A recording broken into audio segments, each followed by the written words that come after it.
Hi, my name is Hannah Bookbinder, and I'm about to have a productive conversation with Mike Vardy.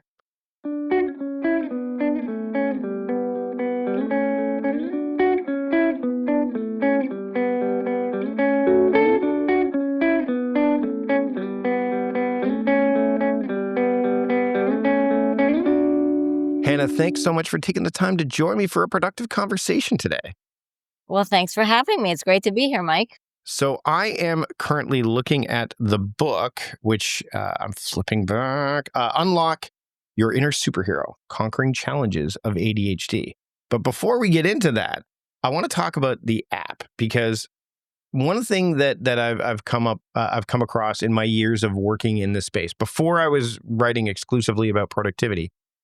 Many who listen know that I wrote for the Cult of Mac and I wrote for the Next Web, and I was looking at apps consistently. And there is an allure of apps out towards apps, right? And a lot of people when they take on apps, either as developing them or even just using them, they think of them as, well, this will solve all my problems. The app will take care of the work. So first off, let's talk a little bit about the app off the top, and then what your thoughts are around how the app works in tandem with the work that you've done, not just in this book, but also in your work in general. So I'll sort of work backwards, and my work has informed the book as well as the app. I used the strategies and the tools that I know for a fact work in my practice because my in-person interactions have demonstrated that they're effective. So the app is called MyTOAD App, TOAD, and TOAD stands for Time Management, Organization, Accountability, and Dialing In. And I wanted to have something that was catchy and got people's attention and was easy to remember. And on the other hand, I chose the Toad because just like people who are struggling to, master a new skill set, we start off in this beginning stage. For the toads, it's the eggs, and they're slimy, and then they develop into these cute little roly-poly tadpoles. So you're making progress, and then you finish off with this final product, which is your productivity, or a toad that is just so ugly, he or she is cute and you can't resist him. So, I always like to have some symbolism and metaphor in a lot of the things that I do. And what is great about the app is the fact that people who are neurodivergent, whether they have an official diagnosis of ADHD or not, they do much better when they can work in a flow state as opposed to being interrupted by various things, whether it's a distraction with a colleague coming into your office, or if it's a kid who's pulling your attention away from your desk, or it's texts or whatever from your friends who are dialing in.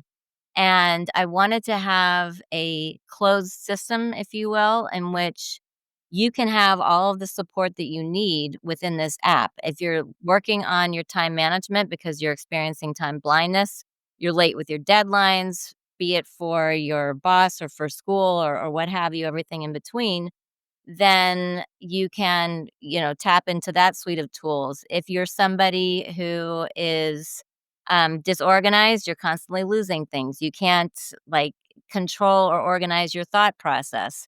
Then the suite of tools that offers organizational suggestions is there.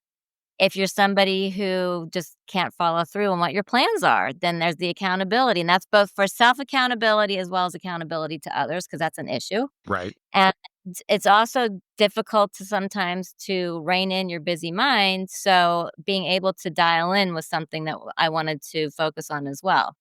And since you can't end an acronym with TOAF, that's TOAF, I decided to use dialing in instead. The first thing I thought when I got the email about like, hey, let's have a conversation, was when I saw my toad, I'm like, oh, it's Eat the Frog. Like there's a correlation there. I'm sure that came across when you were like, that must have come across your mind when you were putting the acronym together as well. It's like, oh, now, interestingly, we've had Brian Tracy on the show before. Eat that frog doesn't always work for people, especially those with ADHD. Can we talk a little bit about that in particular? Because that common advice that we hear, tackle the hardest thing first, all those conventional, quote, productivity and time management tactics. They don't, when it comes to neurodivergent people, they have maybe a trickier time with it, or they can't take those at face value, right? There needs to be something regardless of what it is, whether it's the most difficult thing or whether it's something that's easier, there has to be a bit of nuance and intrigue, something that's going to excite them, kick off that dopamine hit so that they can say, "Okay, I've got the energy. I can do this." And very often, what I do is I will customize my advice based on the individual, and that can vary also by time of day or in any given week. If something is particular, if a student or a client is particularly stressed or troubled by something, then engaging in any kind of activity is probably going to be challenging. So that concept of eating the frog and getting the hardest thing done first is sometimes equivalent to climbing, Fuji Mountain. Right. So we also talk about greasing the wheel. What little bit can you break off and chip away at first to see that you can sort of start the process, gain some traction, and then move on to something that's a little bit more, energy necessary. So you really have to be cognizant of yourself. If you're working with somebody who is neurodivergent or anybody in general, you have to be aware of the nuances of the person so that you can help them appropriately. I think to me, one of the things that I've come across is it seems like it's a moving target too, right? Like Yes. that is. So when I share my work with those who have some kind of neurodivergent, element to them, whether it's ADHD or something else, um, you know, they they often say this worked for a little while, or this only Mhm. works, like you pointed out, at this time of day, or what have you. So that's got to be frustrating when it's so. How do those with ADHD cope with this understanding and awareness? Because you talk about awareness and the idea of awareness from awareness to action. How do you help someone that is saying, "Look, I'm so tired," or "This is a moving target," and how do I navigate that? So it's sort of like what I did with my app. We have an AI informed tool called the How To tool, and TJ is our point toad, if you will. Hmm. And one of the questions that TJ asks the user is, "How are you feeling today? What are the challenges that you are facing?" Or you can do a general chat with TJ. And that's kind of the same approach that you need to do when you're doing your work or you're engaging or embarking on any kind of task that you need to do. How am I feeling in this moment? How much brain capacity, how much energy do I have? Is there something else that's pulling me away from this? And if you can kind of get into that regular practice, that helps to set you up for success because obviously, if you just had a fight with your significant other, or you were up all night last night because your kid was barfing, or whatever it is, or you have like many, many things that you have to tend to on your stovetop, then you are probably less likely to be productive and motivated that day because you're already spent to begin with. On the other hand, if you've been productive all day and you're just like in this mode of productivity, you could be continuing that trajectory too. So, every person and their personality is different. There are some people who, I've met physicians who, because they're on call a lot, they thrive on less sleep.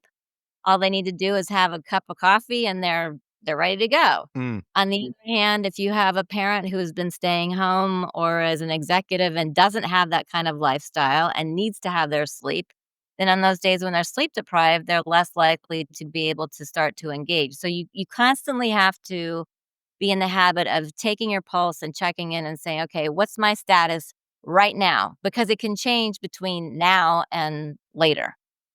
How valuable do you think is journaling throughout this process too? Because it sounds to me that you even for me, like the reliability factor of knowing what to do when those kind of things happen, to have a reference point of like, oh, this is what Mike did, 3 months ago or 2 weeks ago or what have you. First off, do you think journaling is a incredible aid for this? And do you practice that as well? So I have intermittently I have been a great journalist and I've been a terrible journalist. Okay. Depending on how tired I am, speaking of that status. I think that journaling can be very, very helpful to, help you reflect on the day and what stood out to you. What I do when it comes to my advice about journaling is to kind of make it user friendly. There are some people who could sit down and write pages and pages and pages about something, and they just become hyper focused, which is what some people who are neurodivergent are known to be able to do, particularly if it's something that's of interest to them. But for other people, writing is very, very painful. So we will talk about, okay, let's bring this down to something that's really doable. What are three things that you were particularly proud of? What are three things that really irritated you that day? And then that's their journaling. And they can bullet point it. You can do bullet journaling as well. So, journaling, amazing tool. It has to be utilized in a way that's appropriate for the user.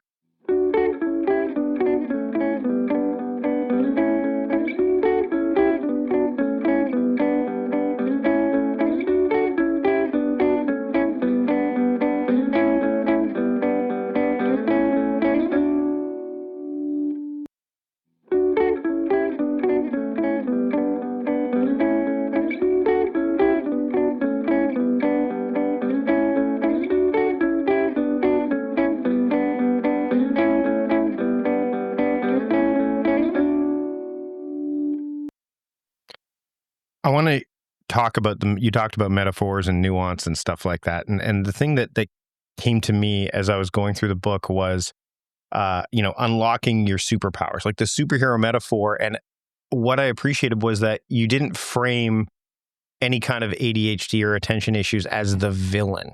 And I think that can short circuit success, right? Because I've come across several people who almost look at it that way, like it's this villain that they have to conquer. How important was it for you to kind of say, well, first off, use that metaphor? Because I mean, if anyone sees it, like they can see the Green Lantern pillow behind me. Like I'm a big fan of, like, I'm a geek, right? So I love the Green Lantern. I love Moon Knight. I mean, before we hit record, I talked about how my son and I went to New Jersey Devils game where it was Marvel Superheroes Night. So I mean, I love that concept, and that use. So how important was it for you to, like, first off, going down the path of using that as a metaphor, and then making sure that that framing of, you're not fighting this thing. This is not the enemy. In fact, if anything, it's almost like that complicated relationship that Superman can have with Lex Luthor sometimes, where they've had to team up to defeat a larger enemy, which might be in this case a to-do list or something like that. Right, exactly. So, and I want to preface my response to you, Mike, with this idea because, one of my colleagues in the field, Sasha Hamdani, has mentioned that people have naively stated that having ADHD is like having a superpower. And I don't view it that way. There's a very fine line between that and how I view ADHD, and that is that, we all have, I'm using another metaphor. We all have baggage that we carry around with us. On some days, it's the size of a wallet, and some days it's more of a backpack carry-on type of size, and some days we have a full set of luggage and we just are completely overwhelmed by what's going on. And the whole idea is to, within reason, keep it between a wallet and a carry-on size by tapping into what you bring to the table because we all bring strengths, and that's where the difference is. I think that no matter what each of us is facing on any given day because of our personality, because of our abilities or inabilities, we all have something that's redeeming about us. And with the work that I've done based on the past 30 years of my being in practice, almost 30 years, um, I have found a lot of people who have ADHD or who are struggling with executive functioning skills to be some of the most resourceful individuals that I've met. They can look at a situation that maybe you or I would look at and say, okay, yeah, you just go ABC. And they will say, well, no, if you start with Z and then hit back to T and then hit A, it's much more, user friendly or whatever it is. And maybe it costs you an extra 5 or 10, 15 minutes to get from one point to the next, but it works. They're resilient because they know what it's like to live in a world that's not going to bend to them. And because of that same reason, they're also very compassionate. They can look at a situation and identify people in the room who maybe they have hearing aids, maybe they're asthmatic, whatever the disability is, if you will, for lack of a better word, is they know what it's like to live in this world and that they've had to make accommodation for themselves and to advocate for themselves fiercely sometimes, and they're the first to reach out. So I think that all of those qualities are superhero powers, and Yeah. that's what them superheroes to me. Well, and I think, this may seem a bit, off as a bit of a side quest, but I'm a left-handed person. So, So that right. So we had to learn like no, left, not right. Yeah. I remember in school where it's like there were two pairs of left-handed scissors in the classroom to share. And if there were more than two, like you had to either wait or you had to learn that if you flipped the right-handed pair upside down and you could use it, it would work. But you had to figure that out. Like you had to navigate that. And it is interesting. I'm also a night owl. So again, that circadian difference between, like, hey, well, that's why Eat That Frog would never work for me because I'm like, Right, I'm not mentally prepared to do that stuff. But to have a conversation with you, I can do that because not only am I, not having to create as much, I'm actually feeding off of the energy that you bring to the conversation. So, but after 1 o'clock, I'm like, leave me alone. Let me do my writing. Let me do the things I can do. right. Whereas I think early risers, they can flip it a bit. Now, I mean, again, everyone's different. Some people like after 1 o'clock, leave me alone because I'm tired because I've been up since 5. So it really bugs me when there are ways that people say that this is the way we operate. This is the objective way to do something, knowing full well that subjectively and this is where, the idea of anxiety can show up, the other A, right? Like, how do I, so do you find have you found in the work that you do that anxiety and ADHD often are bedfellows in a lot of ways? They go hand in hand because for a whole variety of reasons. People who are neurodivergent, just like anybody else who's not considered normal, which I don't like that expression or that label, they're misunderstood. And they're viewed as they're defiant, they're difficult, they're lazy, they don't want to do anything except play video games. And that's not, we already discussed how that's not the case. And so when you are constantly fighting against that social perspective of who you are, that in and of itself can cause anxiety. Then you put on top of that the fact that you're being asked to do these tasks that are not nuanced, not interesting, not something that speaks to your spectrum of things that you feel passionately about, which is part of why I want to go back to something that you just said. You said that doing these interviews, you're feeding off of my energy, but you're also, based on the conversation that we had prior to recording, you strike me as somebody who is innately curious. Yes. So being able to ask questions and find out information about something intrigues you. So therefore, even if we were doing this at 3 o'clock in the morning, my guess is that probably you could pull it together long enough to be able to do this because it's fascinating to you. Hmm. So, and then there's the repercussions for disappointing people and not following through. Your boss is pissed off. Your parents are angry with you. You lost privileges to be able to drive and you were going to go out with your significant other because it's your anniversary for the first month. Whatever it is, there's all of this constant outside pressure that's taking place. And so, of course, you're going to have anxiety. And then the depression comes along with that as well. Well, and shame, I would imagine too, right? Like, and I want to tie this in back to the app too, because I have found that. So here's what I do this. I put on my to-do list things that people are like, why would you need to do that? Like, shouldn't you do that automatically? I have things on my list like call mom. And it's a Mhm. recurring task on my to-do list. And people are like, well, wouldn't you just naturally do that? I'm like, maybe. Maybe, maybe. Like, I can't trust that the pace of life will give me those moments where, because during a moment of rest or break, my brain, I'll probably like, oh, let's just watch TV, or let's just do this, or let's just go like, but that relationship is important to me, right? So I have it in there. Now, it doesn't mean, I think this is the other thing is, again, speaking of being subjective, if it's a recurring task on my list, uh, it doesn't mean I do it that day. It's just bringing it to my attention so I can go, oh, right. Because when I'm working with somebody who is let's say they're using an app or they're using a bullet journal or whatever, and they're looking at their overdue, that shame that it's associated with them. Like, well, what if those are just attention dates? Like, those are when you want it brought to your attention so that then you can make a decision around it. And there is still this pull, I find, and I face it too, but because again, that idea of like, well, shouldn't you just spend quality time with kids? Why is that on your list? Shouldn't you just do that automatically?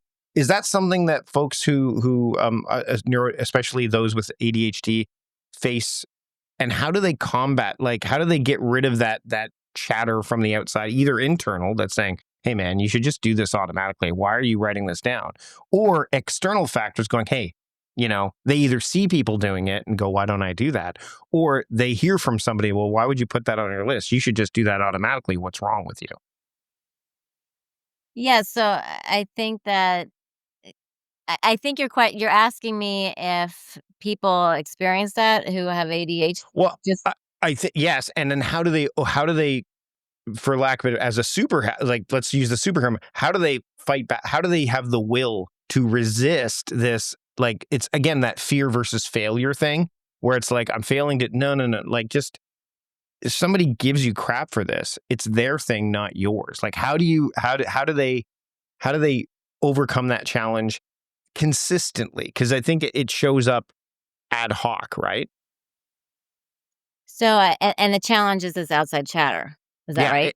yeah. I'm thinking outside chatter. Internal chatter can help, but outside, because that's where the shame shows up. It's like somebody saying, oh, shouldn't you just do that? What's wrong Right. with you? And they're like, you're right, there must be something wrong with me, as opposed to, no, I do this because if I don't, it just won't happen.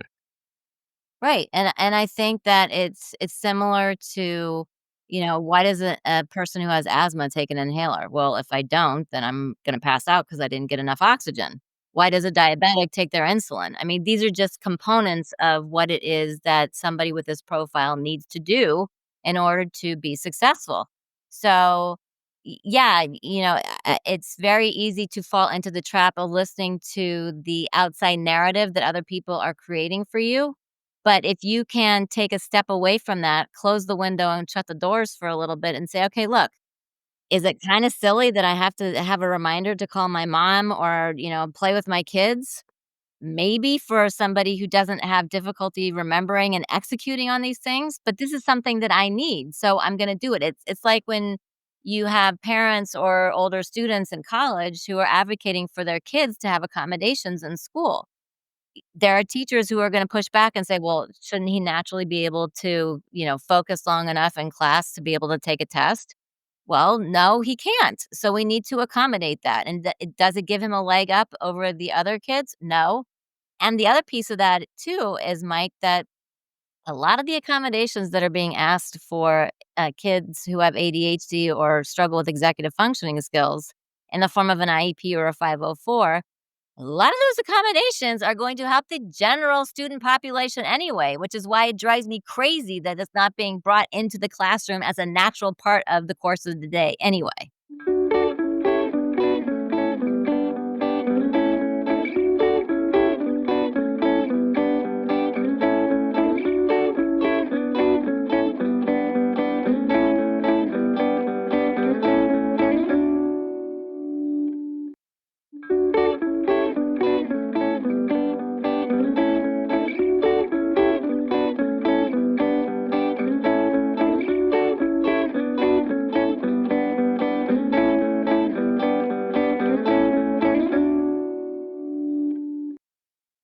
I've talked to teachers here in Canada who've said that, we need to focus more on teaching executive functioning stuff. We focus on some other stuff and then it doesn't get there. Things that they don't teach in school, they've started to a degree, but it's still not, like, how to manage your time and how to manage your money. Like those things don't come up naturally in curriculum. As a matter of fact, it's so funny that when now they've got some accommodations. I remember this happened a couple of years ago where we drove up to my daughter's middle school at the time, or it was my son's, one of the two, and they're like, I'm like, when does the bell ring? Oh, bells don't ring anymore. I'm like, what? They're like, yeah, because they can startle people and there's some sensitivity around that. I'm like, okay, so what are they doing to help kids manage time now? Like to know that, okay, it's time to go to this next thing. Oh, the teachers just decide. I'm like, that's in the principle of that may be okay for some, but once once they're off to university, like, like those kind of things get thrown out the window. And, Right. you can't say to your kids, well, in the real world, because that immediately gives them this, there's this. Right.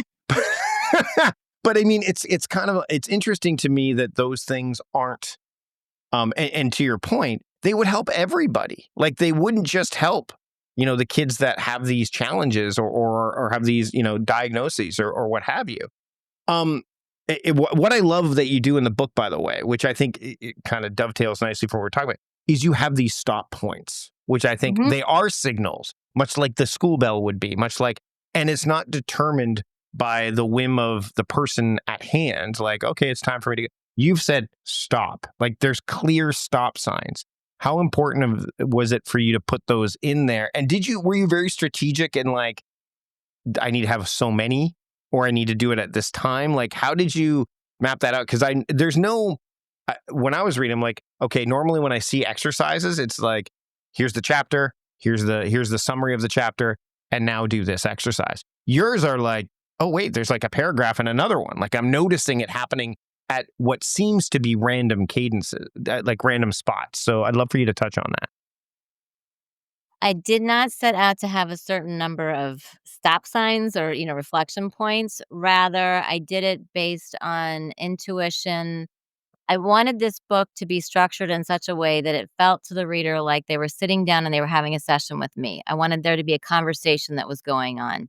And there are points in a conversation that I have with my clients, in this case, the students, because that's who this book was created for, Mhm. where we will talk about how they're feeling, possible causes for what they're feeling, and the problems that they're having. And then we'll talk about solutions, and then I will have that stopping reflection point to say to them, "What do you think about this? What are your thoughts? What do you think are going to be the things that help you? What are gonna be the things that hold you back?"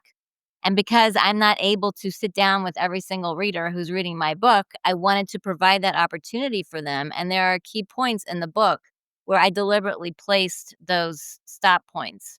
Some might argue that I placed too many in there, but I didn't wanna miss that opportunity for them to figure out how to own what's being presented to them. I didn't want this to be like a passive thing, because I know as an educator, if the kid is just going like this and reading through the material, whatever the material is, inevitably it's not gonna stick with them, and it's not gonna have personal meaning. Yeah, and what you'll hear from people is, well, people love patterns, they love consistency, they love that. I'm like, yeah, but the consistency is the stop sign. Like that's the pattern. The pattern is you see the stop sign, you stop. It doesn't matter how many times it shows up. That Exactly. there's plenty of music that is like 4/4 time, but then there's some that's like 7/4 and some that's 16. Like so you can't necessarily say, okay, everything's got to be 4/4, everything's got to be, because first off, music would be boring if it was all 4/4 time. Rush just announced that they're going back on tour, which I think is kind of cool. Especially Hey, with a female drummer too. They've they got Neil Peart's family's blessing and all that stuff. So it's like, yeah, that's I think awesome. the joke I saw online, which is like, um, now that Rush is going back on tour with a female drummer, we can at least know that there'll be one woman at a Rush concert going, Right. which I thought was rather funny. As we get close to wrapping up, I want to find out. Like, there's so much more we could talk about, rituals and you list a series of resources at the end of the book, which I think people should go to. But you've also got the app, and I want to talk about what's next, not just for the app, but for what's your broader mission as things move forward for you and your work. So my broader mission, which we're acting on right now, is to go beyond the scope of helping individual users, but to bring the app and the book to places like university athletic departments and the learning support centers. And the same thing for the high schools. Really presenting this book, for example, to parents and teachers and coaches has been very helpful because it gives them some insight into what it's like for these kids to live day to day with these challenges. And it's therefore then informed how they can change how they're interacting with their kids because the kid's not doing it because he or she wants to be difficult. They're doing it because it just is not something that they're wired to do. And so let's change the perspective a little bit so that you can change your game plan. We're bringing the app to businesses because if you want to have a better bottom dollar, a bottom line, then you need to have productive employees. And we've brought it to multiple pediatricians, developmental pediatricians. We brought it to women's health providers because women they experience fluctuations in hormones, and hormones can wreak havoc on executive functioning skills under the best of circumstances. Mm. So this tool is very far-reaching as far as its application to multiple demographics, and that's what our next phase is. Well, Hannah, again, I'd love to have you back on to talk a bit more about this, but I want to be respectful of your time and the listeners' time. So before we wrap up, where can people get the app, check out the book, and keep up with the work that you're doing? So you can get more information about the book and the app at www.mytoadapp.com. You can get it, the app is available right now on Apple, and we're also working on the Android and a laptop version so that we can bring it into the schools. And you can also shoot me an email at my email address. It's located on the website. And to learn more about my private practice, they can go to www.academically.com. That's the word academic followed by the hyphen sign. And then ally is ALLY.com. Hannah, thanks so much for having a productive conversation with me today. Thanks for having me. I really enjoyed it, Mike.